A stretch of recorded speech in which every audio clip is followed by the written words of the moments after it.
folks. It's Tony from Whalebones, and this is segment 4, or episode 4, of our trip to Colombia, to Nassau, with Gary. Now, when we came into Nassau Harbor,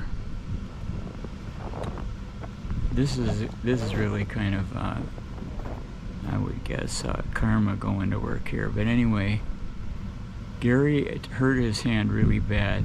What happened was the anchor chain got stuck, and Gary stepped on the wrong floor button. They were both black. There was no way to distinguish up or down, and I think he hit the up one, and what happened, his hand got sucked down the chain locker, and it ripped his hand really bad. It almost ripped his fingers off. It was really, really bloody, a mess.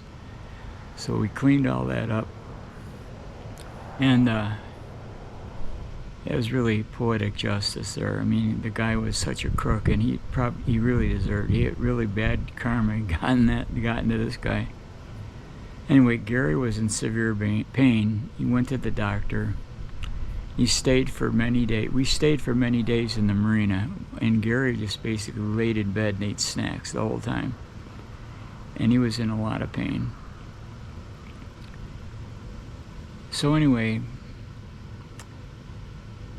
120-foot, 4-story luxurious yacht pulled in right next to us on the dock.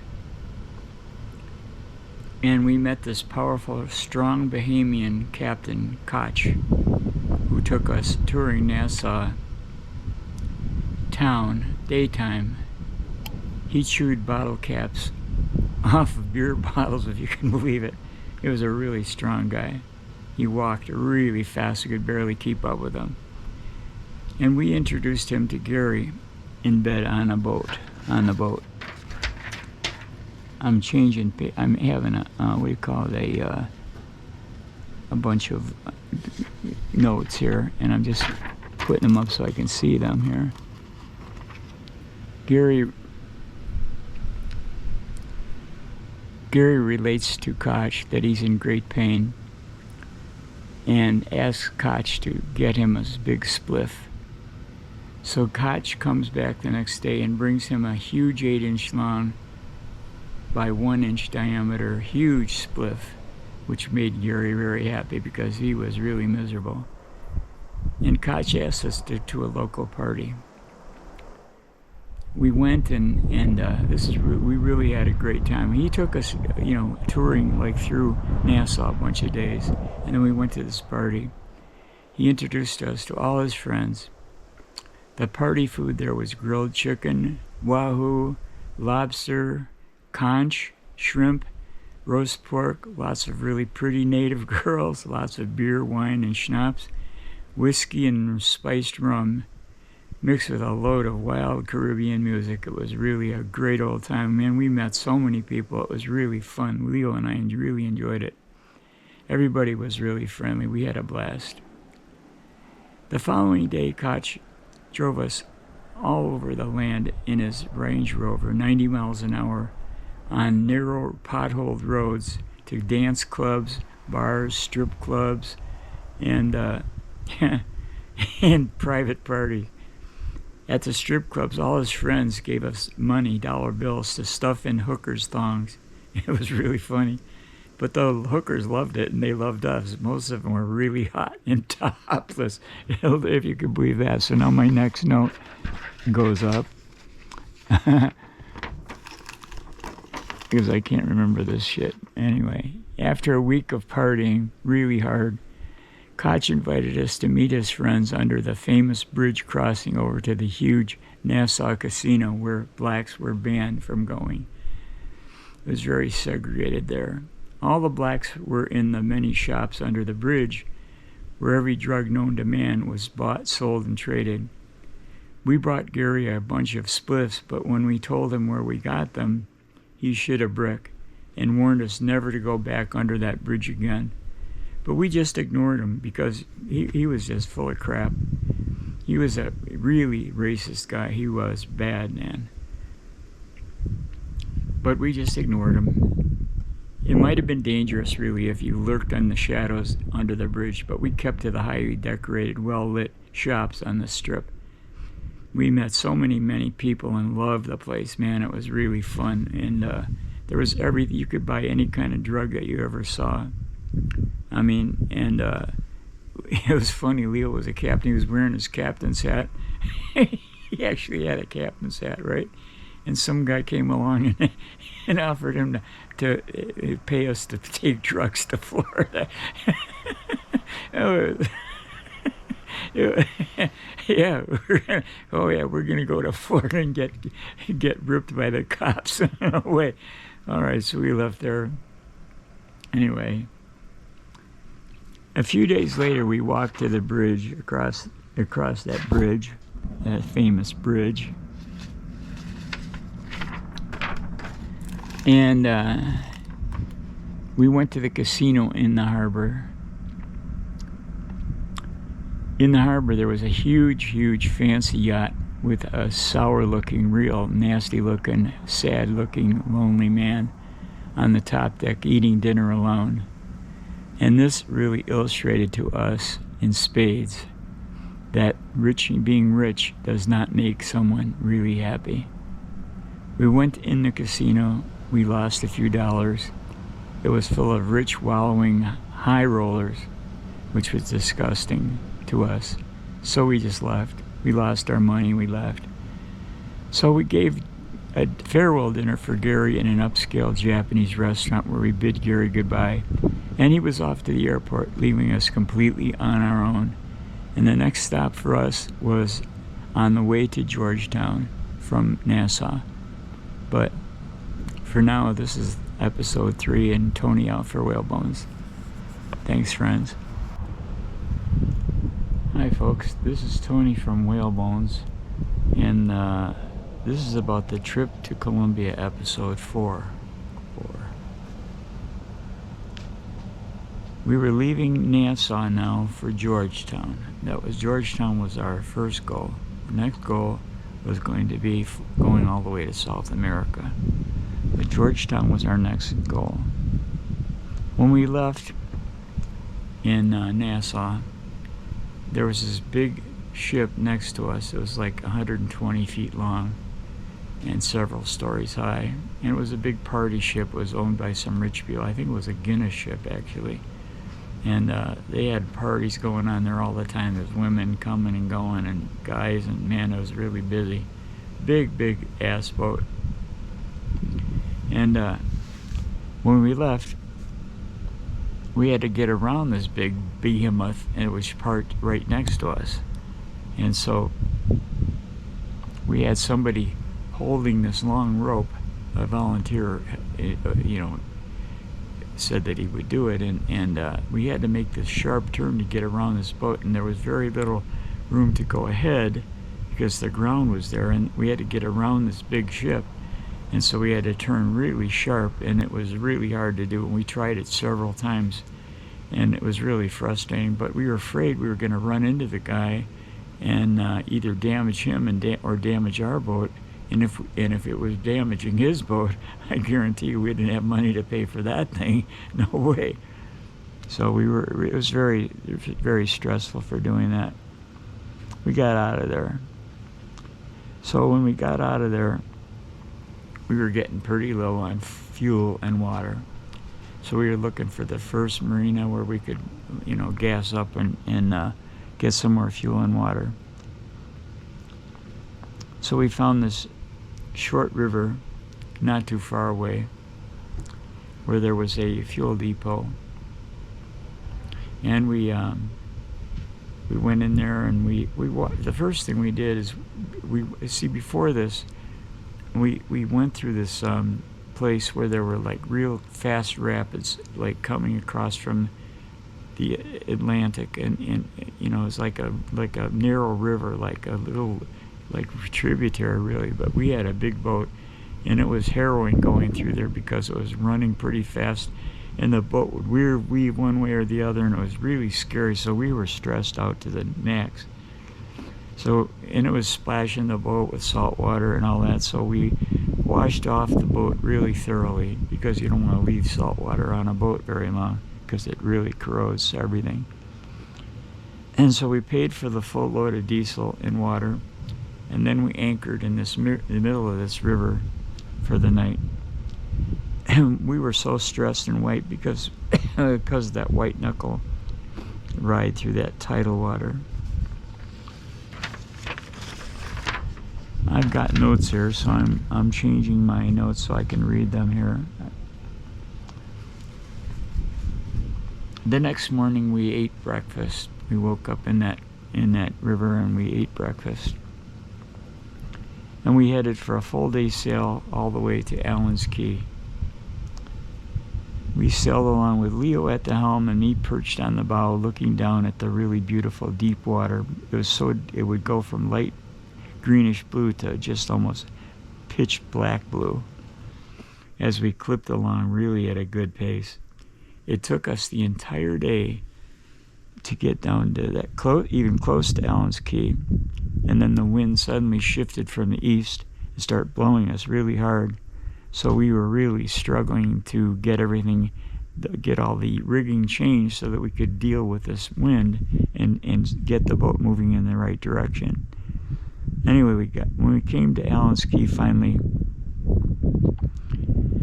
it's a narrow bay surrounded by really high rocks with kind of sparse. It has some trees, but mostly sparse vegetation.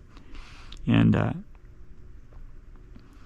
there were a lot of Gila monsters. You could see them running along on the ridges and stuff. There were a lot of them, and they were very spiky, dark. They look like dragons, or like some kind. They're Gila monsters. They look like dinosaurs. In the middle of this harbor, there was a sandbar, and our GPS actually showed that sandbar, and it showed the deep water around the edge of this bay, of this place. So we aimed for the deepest place, and we anchored. And we had the place to ourselves, so we prepared some pork chops and dinner.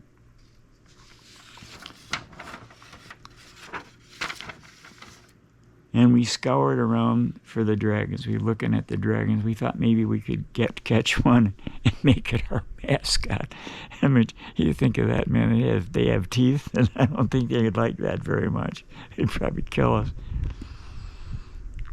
As the sun set, another sailboat comes flying into the bay, and they were hell-bent for election, man. The guy was really cranking it, too. He was going fast.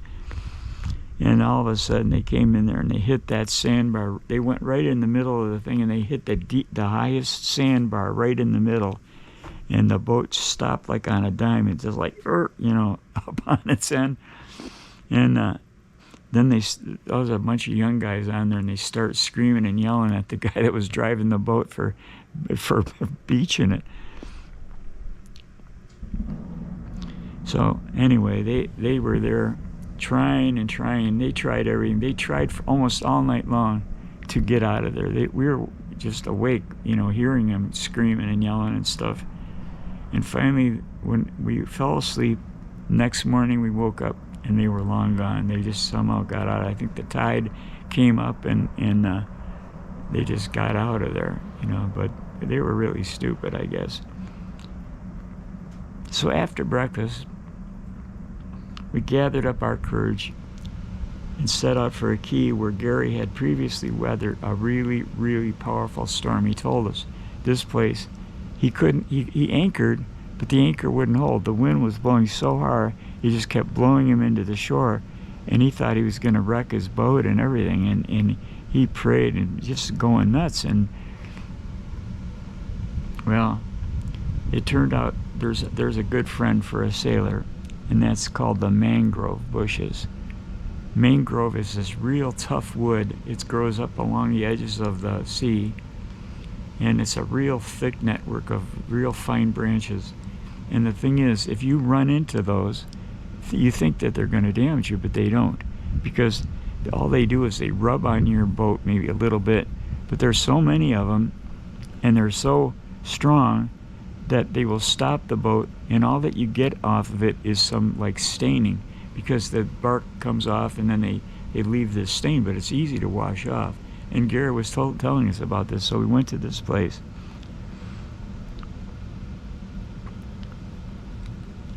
And let's see, where are we going next? Changing the sheet there.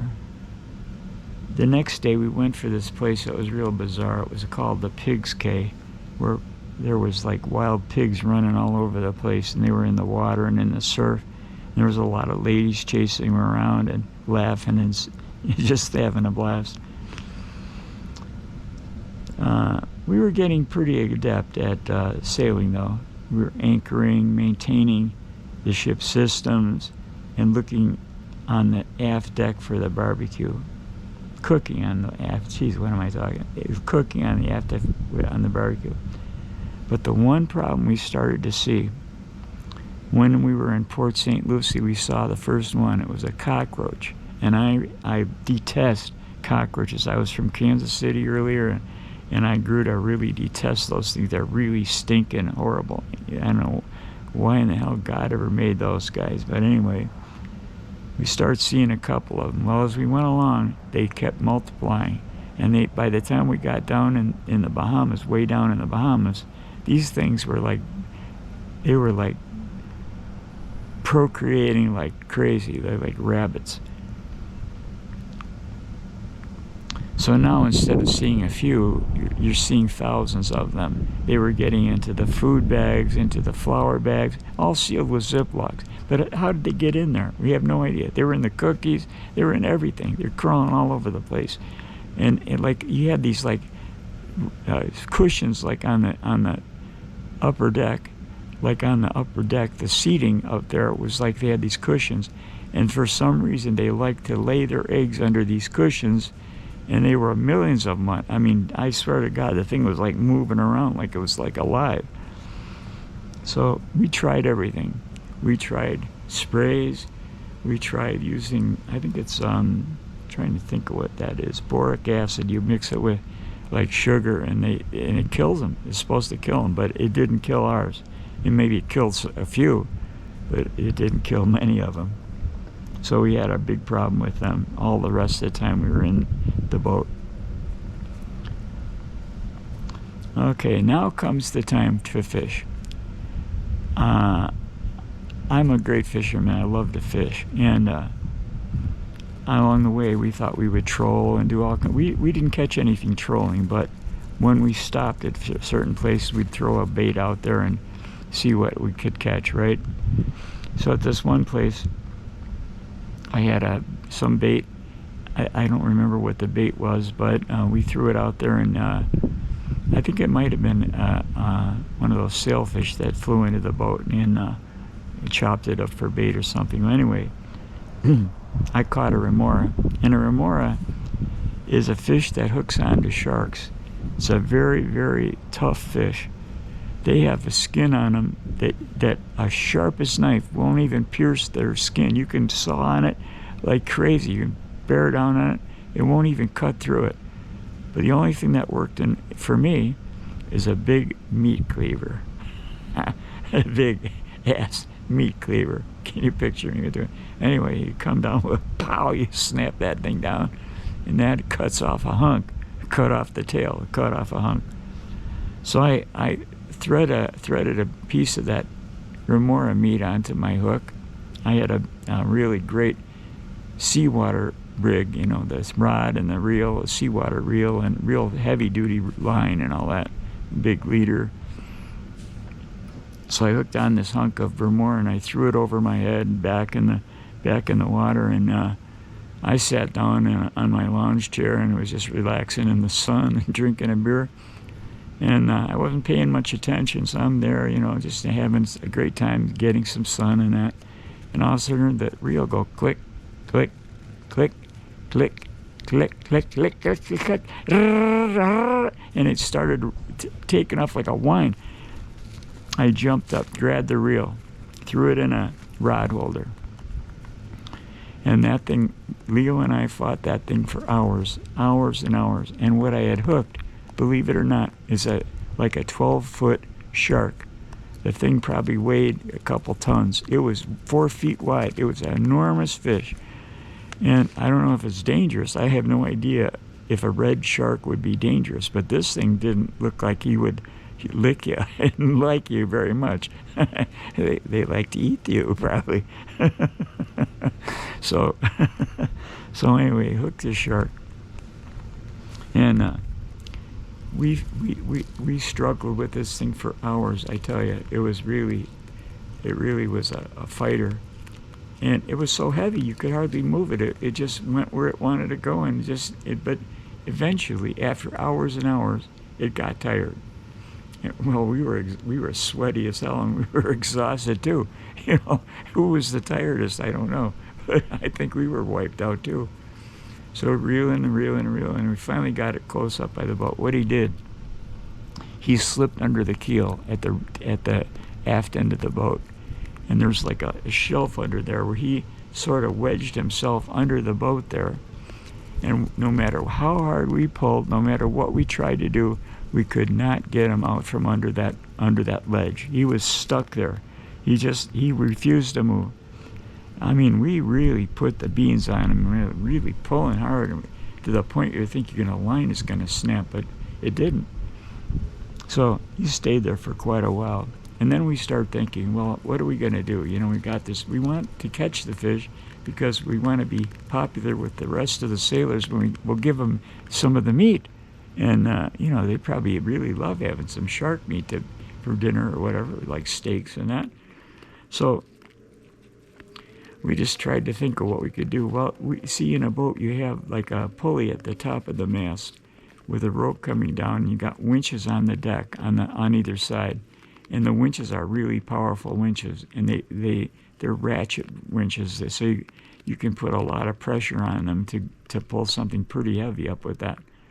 So we thought, well, if we could get a gaff into them, there's a ring on the end of the gaff, and we could put the hook for one of the ropes going up to that pulley and pull the fish out of the water so that it couldn't breathe, and that would kill him. And if we held him just long enough, he would be dead. I don't know how we would know he was dead, but I figured if we just had him out of the water for a couple hours, he'd probably have to be dead because he can't breathe. That's right. So what we did is we tried to gaff him, but the gaff was only 12 feet long, and he was way down under the boat. So that's probably like 18 feet or something, and there's no way we could hook him with the gaff. So I guess we were pissing him off by prodding him with the gaff under there. He didn't like that gaff coming down there.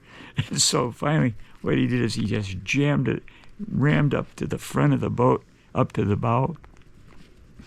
And he was shaking, and he was really fighting, and he just came alive all of a sudden, man. He was crazed. And finally, we were pulling, and the line suddenly snapped. Bam! We're done. We lost him.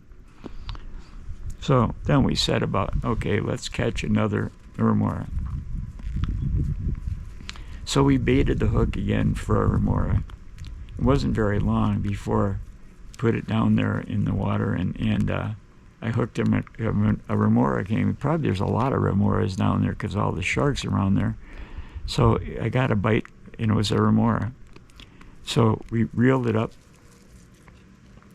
And just as we got it up to the top of the water, this blue shark, a beautiful blue, very blue, is almost like the bluest blue you ever saw.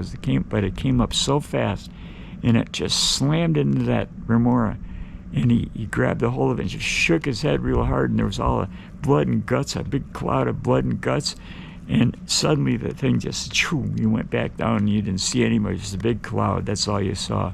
It was done. And I'll tell you what, you would never want to get attacked by a shark because they're not your fun little toys in your bathtub, I'll tell you that much. And so that was the remora story of the century. Their remora skin is really pretty interesting. It's so tough, even the sharpest knife won't cut into them. Yeah, I said that already. Well, anyway, I'm kind of getting ahead of myself here, I guess. My notes were screwed up.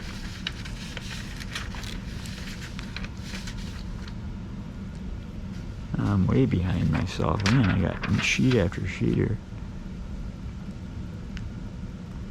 One of the most interesting and memorable stops on our trip to Georgetown was Warderick Wells. If you could imagine this now, that people living there down in the Bahamas, they don't have a well, they don't have any way to get fresh water. Everything is seawater. They can't drink seawater, and they have no way to purify it to make it real water unless it rains. And so they dug wells. This land is very rocky, hard like rocks. And they built these wells. It must have been taking a long time and a lot of heavy work to do this. But they dug these big wells, went down many feet. You could actually go down inside of them, which I wouldn't recommend because it's extremely dangerous, especially if it started to rain, because these places are made to hold the water, so they fill up really fast and you're going to be drowned down there. But anyway, this is why it was called Warderick Wells. On the center of this island, in the center of this island, was a circular large lagoon where we had to go and move the boat to moor the boat into this harbor.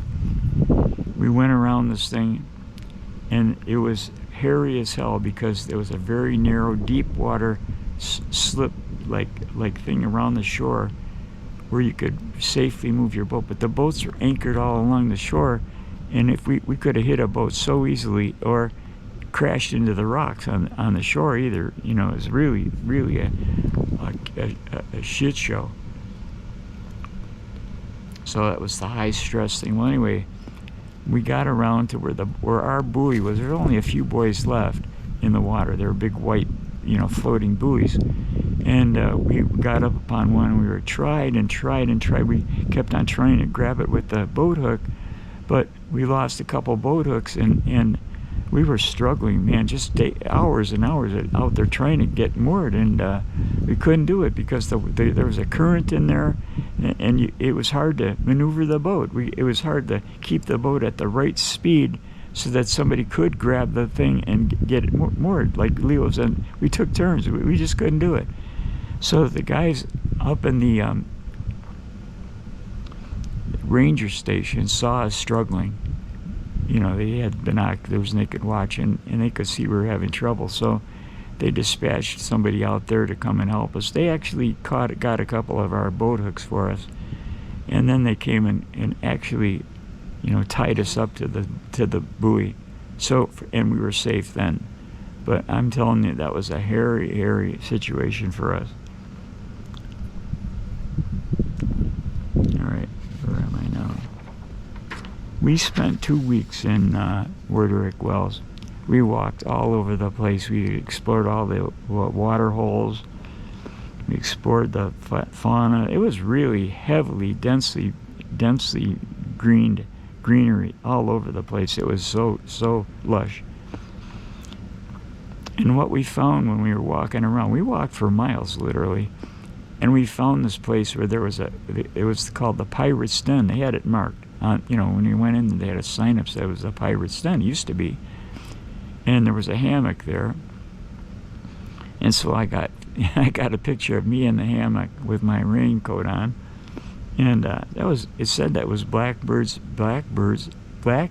hammock, which really was kind of cool. To be where some real life pirate really used to be. It was like I felt like swashbuckling. And fittingly on the shore were the bones of a beach whale bones, B-O-N-Z, which inspired my channel. So that's all for right now from Whale Bones. This is episode 4 of our trip to Colombia. So we're going to Georgetown next. So this is Tony out for now. I wish you guys have a good time and keep watching, and thank you for watching too. Tony out. Later, guys. In their hideout, and I got to lay in Blackbird's hammock under the palms. Fittingly on the shore were the bones of a beach whale bones, which inspired my channel. So this is Tony out for Whalebones, and I'll see you guys on the next round. Bye for now. Bye.